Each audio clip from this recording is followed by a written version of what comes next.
It's not long before the bustling of the camp bursts to life once again, soldiers moving around to get ready for the day and chat with their comrades during the time of preparation. And after their encounter with the redhead earlier, I had finished getting ready long before I finally was distracted with a "Lady Yin," a different voice called. After a few seconds, I'm at the curtain doors, patting down my dress before reaching out and brushing one of the double flaps to the side. Outside, I met with another two of my guards, their whispered arguments coming with a swift halt once they realized I was looking at them. "Hello, soldiers."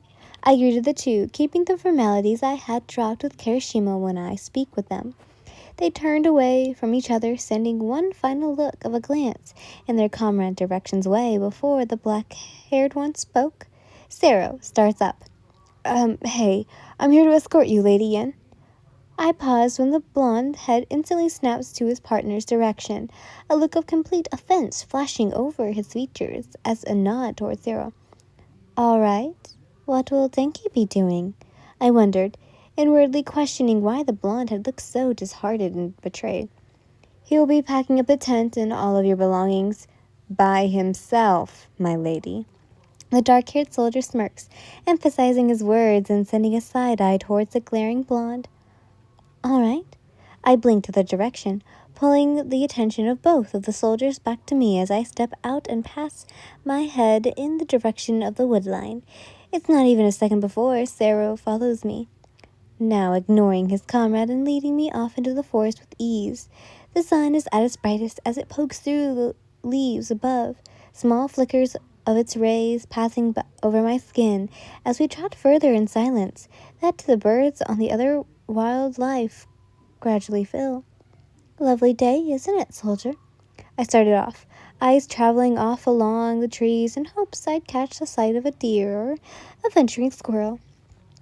One of the corner out of my eyes, I see Sero tilt his head in my direction, a sort of a shock in his gaze towards my small question. Or maybe it was more of that I was actually talking to him in the first place. Yes, my lady," he answers swiftly, almost robotically, before fixating his head to look forward again, making sure we're on the right track. Before clearing his throat. "Forgive me for asking." It's his turn to start now, a hint of nervousness in his vocal cords as I glance his way. "But I saw you looking over our main map yesterday." He comments, and I nod. "I assume you know just how much longer we'd be traveling for, Lady Yin," he says, my head tilting to the right for his question, averting me that he was done talking and now waiting for an answer. "Yes, that is correct, soldier," I reply, referring to his comment. "We could have gotten here later today if it weren't for the major hiccup yesterday. That cost us 1 day of travel."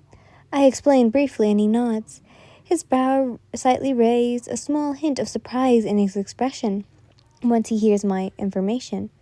"But there's an actual road coming up, with open valleys that circle around the kingdom," I continue, coming over to what I seem.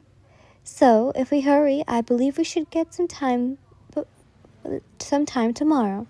"That's great." He sighs lightly, causing me to cock an eyebrow and questioning towards his actions. "Can't wait to finally get some rest, you know," he asks as he glances over at me. I nod again, agreeing with him this time.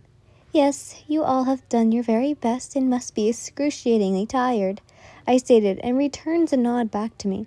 "Especially Kirishima," he brings up, and I blink out of the name, leaning forward slightly with a small tinge of interest. I hum as he looks to me again. "Forgive me if I overstep, but he's been doing most of the work with staying by your side and guarding you, my lady," the soldier states, easily, and I can't help but agree. At this point, whenever I am needed to head off somewhere, Kirishima is always the first to follow. Plus, I am aware he does it because he owes to the Duke, but I really do appreciate the company, and I've come to feel a sort of safety with him. Speaking of which, I start after a pause. Where is Kirishima? Like you said, usually he is the one to escort me. I wondered, catching a blink from the black-haired soldier, a pointed smile falling across his features. I think he's getting your horse ready for you. Horse? I pause. Once more, brows furrowing in confusion while Sero just continues forward. The ambush destroys your carriage, my lady. He explains briefly, and I let out a swift sigh. Ah, right. My hands lift, dragging along a bark on the tree roots. The commander had informed me yesterday of the new way I'd be traveling. I commented, and he falls silent once more, nodding his head slightly with my words before pushing open a bush next to me for the exit. Thank you, my lady. He stares quietly as I pass by, making my way out and onto the open, new look of confusion crossing my features. Why are you saying? He had already trotted away, leaving me alone to find the redhead amongst the crowd loading up for the day. I deadpanned at the action, assuming that I'm the one when I turn and glance out amongst the soldiers. Staring forward, my shoes land lightly on the dirt path, my mind wondering on how exactly I'd find the soldier so quickly. And, well, I found him. Up ahead, Kirishima leads one of the familiar shies along the tree line, on top of its ears, barely leaning over the man as he pulled him along. Soldier? I call, well aware of how many people around us as I approach the two. Kirishima glances up, eyes widening for a second, a moment before he bows his head slightly. My lady, he greets as I near, the two of us coming to a stop. Is she good to go? I questioned, glancing over to the mire and earning a swift nod from Kirishima, his hand reaching out to me. I wasted no time in setting my hand over his, letting him gently guide me to the shire's side, whilst his free hand holds the rein still. The saddle looks out of place compared to the usual harnesses I'd seen on horses, and she seems to find it uncomfortable too, stiffing her hooves against the dirt once I grab on. She didn't give you too much trouble, right? I wondered, my voice just quiet enough for Kirishima to hear, and he shakes his head, his sharp teeth still smiling in return. She actually didn't fight me, surprisingly. He says the last part more to himself, and I couldn't help but chuckle.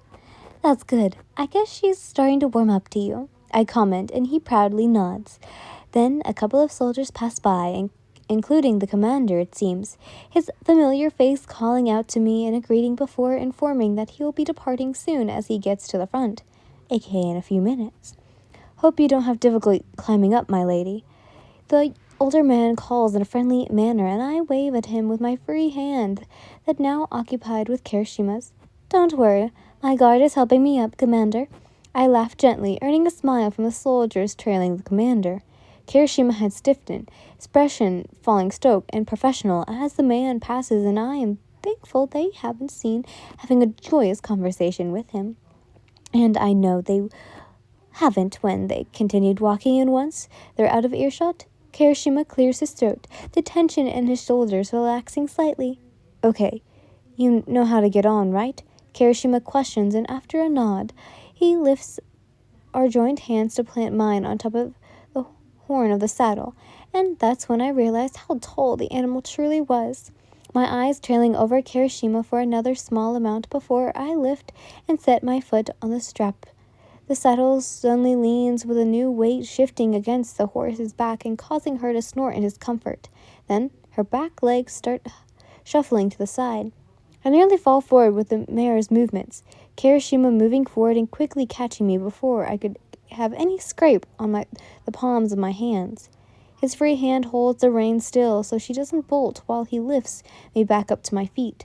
My hands are found their way to his arm, curdling his biceps from the sudden reaction. Are you okay, my lady? He questions, hesitantly, and I easily nod, tilting my head in his direction as he relaxes. Yeah, I'm fine. Thank you, Kirishima.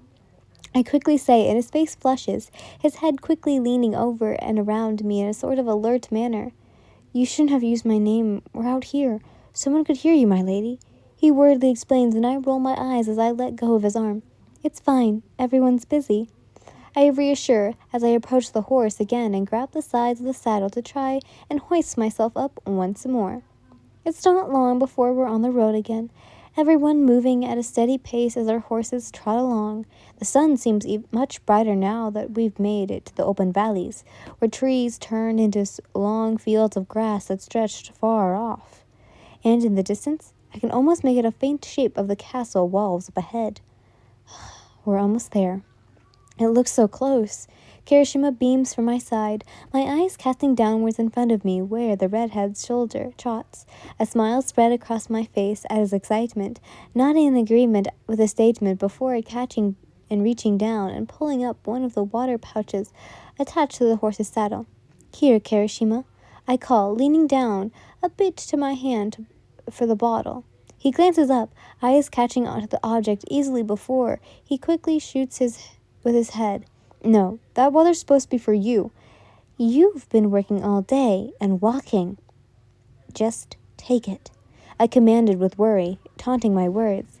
He pauses, crimson eyes flickering from the bottle to me before he sighs and glances around, shifting the reins from his horse into his other hand before reaching out and taking the bottle from my grasp. His steps slow a bit as he brings the bottle up to his lips and leans his head back to drink, quickly gulping down the water before handing it to me again. Thank you, he calls up while I nod down to him, casting my attention away as I tilt my head back a bit and bring the top to the pouch up to my lips. I gulp down some water. The sun beams high all day, and even though it's hot to the point of discomfort, I know I have to stay hydrated still. And once I'm done with my drink, I finally close and twist the cap shut, my eyes flickering to the side where Kirishima walks, but his wide eyes were trained up on me. His face is completely flushed red, a look of shock crossing his features, as he made eye contact with me and my brows furrowed in concern. Are you okay? Do you need more water? I questioned, lifting my hand to open the bottle again, but he just declines my offer, fumbling over his own words while turning away and tensely continuing. I don't know what's wrong with him anymore. Hello, everyone. So I know this is not a favorite of everyone's, but I just want to make sure. Because, well, I only really do these YouTube videos for people's enjoyment, so I just want to make sure. Are you guys enjoying this series, or is it going too slow? I know some people don't like slow stories, but I also know that some people don't like fast stories. So I'm just seeing if there's anything wrong with this story that you guys are having issues with, or if it's just perfectly fine. I just want to make sure that you guys aren't, well, bored out of your mind. But anyways, I hope you guys enjoyed, and I love you all so much. Bye! Mwah!